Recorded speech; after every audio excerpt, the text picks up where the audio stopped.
IPL 2025 సీజన్లో royal Challengers Bengaluru qualifier 1కు అర్హత సాధించింది. లక్నో సూపర్ జెయింట్స్తో మంగళవారం ఉత్కంఠగా సాగిన తమ ఆఖరి లీగ్ మ్యాచ్లో ఆర్సీబీ 6 వికెట్ల తేడాతో గెలుపొందింది. పరుగుల వరద పారిన ఈ హై స్కోరింగ్ థ్రిల్లర్లో జితేష్ శర్మ విధ్వంసకరమైన బ్యాటింగ్తో ఆర్సీబీ విజయాన్ని అందుకుంది. దాంతో రిషబ్ పంత్ శతకం వృధా అయ్యింది. ఈ మ్యాచ్లో ముందుగా బ్యాటింగ్ చేసిన లక్నో సూపర్ జెయింట్స్ నిర్ణీత 20 ఓవర్లలో 3 వికెట్లకు 227 పరుగుల భారీ స్కోర్ని చేసింది. రిషబ్ పంత్ 61 బంతుల్లో 11 ఫోర్లు 8 సిక్సర్లతో 118 చేసి నాట్అవుట్గా ఉండి విధ్వంసకర శతకంతో చెలరేగగా, మిచెల్ మార్చ్ 37 బంతుల్లో 4 ఫోర్లు 5 సిక్సర్లతో 67 పరుగులు చేసి హాఫ్ సెంచరీతో రాణించాడు. ఈ ఇద్దరు రెండో వికెట్ కు 155 పరుగులు జోడించారు. ఆర్సీబీ బౌలర్లలో నువాన్ తుషారా, భువనేశ్వర్ కుమార్, రొమారియో షెపర్డ్ చెరో ఒక వికెట్ తీశారు. అనంతరం ఆర్సీబీ 18.4 ఓవర్లలో 4 వికెట్లకు 230 పరుగులు చేసి గెలుపొందింది. విరాట్ కోహ్లీ 30 బంతుల్లో 10 ఫోర్లతో 54 పరుగులు, జితేష్ శర్మ 33 బంతుల్లో 8 ఫోర్లు 6 సిక్సర్లతో 85 పరుగులు చేసి నాట్అవుట్ గా ఇద్దరు హాఫ్ సెంచరీలతో రాణించగా, ఫిల్ సాల్ట్ 19 బంతుల్లో 6 ఫోర్లతో 30 పరుగులు, మయాంక్ అగర్వాల్ 23 బంతుల్లో 5 ఫోర్లతో 41 పరుగులు చేసి నాట్అవుట్ గా ఉండి కీలక ఇన్నింగ్స్ ఆడారు. లక్నో బౌలర్లలో విల్ ఓరూర్ కి 2 వికెట్లు తీయగా, ఆకాష్ సింగ్, ఆవేష్ ఖాన్ చెరో ఒక వికెట్ తీశారు.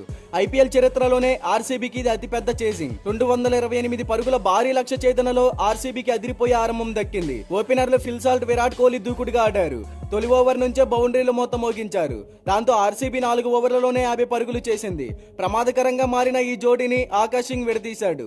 ఫిల్ సాల్ట్ ను క్యాచ్ అవుట్ గా పెవిలియన్ చేర్చాడు. దాంతో తొలి వికెట్ కు నమోదైన 61 పరుగుల భాగస్వామ్యానికి తెరపడింది. క్రీజ్ లోకి వచ్చిన రజత్ పటిడేర్ ఓ భారీ సిక్సర్ తో పాటు ఒక బౌండరీ బాది దూకుడు కనబరిచారు. కానీ విలియం ఓరూర్ కి బౌలింగ్ లో క్యాచ్ అవుట్ గా వెనుదిరిగాడు. ఆ మరుసటి బంతికే లియామ్ లివింగ్ స్టోన్ ఎల్బీగా గోల్డెన్ డక్ అవుట్ అవడంతో ఆర్సీబీ పై ఒత్తిడి పెరిగింది. ఇక క్రీజ్ లోకి వచ్చిన మయాంక్ అగర్వాల్ తో కలిసి విరాట్ కోహ్లీ ఇన్నింగ్స్ ను ముందుండి నడిపించాడు. మయాంక్ అగర్వాల్ వరుసగా బౌండరీలు బాదడంతో ఆర్సీబీ స్కోర్ బోర్డు పరిగెత్తింది.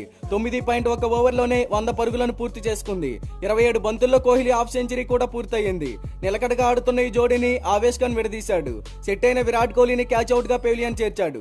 దాంతో 4వ వికెట్ కు నమోదైన 43 పరుగుల భాగస్వామ్యానికి తెరపడింది. ఇక క్రీజ్ లోకి వచ్చిన జితేష్ శర్మ తొలి బంతిని బౌండరీకి తరలించి తన ఇన్నింగ్స్ ను ప్రారంభించాడు. ఓరూర్ కి బౌలింగ్ లో 6 బాదిన జితేష్, షహబాజ్ బౌలింగ్ లో 2 ఫోర్లు సిక్సర్ సాయంతో 21 పరుగులు పిండుకున్నాడు.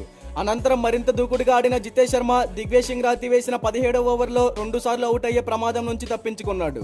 అతను వేసిన తొలి బంతికి క్యాచ్ అవుట్ అవ్వగా అది నో బాల్ అయ్యింది. ఆఖరి బంతి వేసే ముందు జితేష్ శర్మ గ్రీజ్ దాటడంతో విను మట్కర్ తరహాలో జితేష్ ను రన్అట్ చేసే ప్రయత్నం చేశాడు.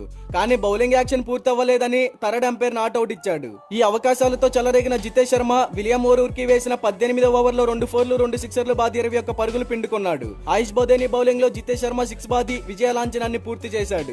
అయితే ఈ విజయంతో ఆర్సీబీ క్వాలిఫైర్ 1కు అర్హత సాధించింది. మరి ఈ మ్యాచ్ లో మీకు ఎవరి పర్ఫార్మెన్స్ నచ్చింది అనుకుంటున్నారో కామెంట్ చేయండి.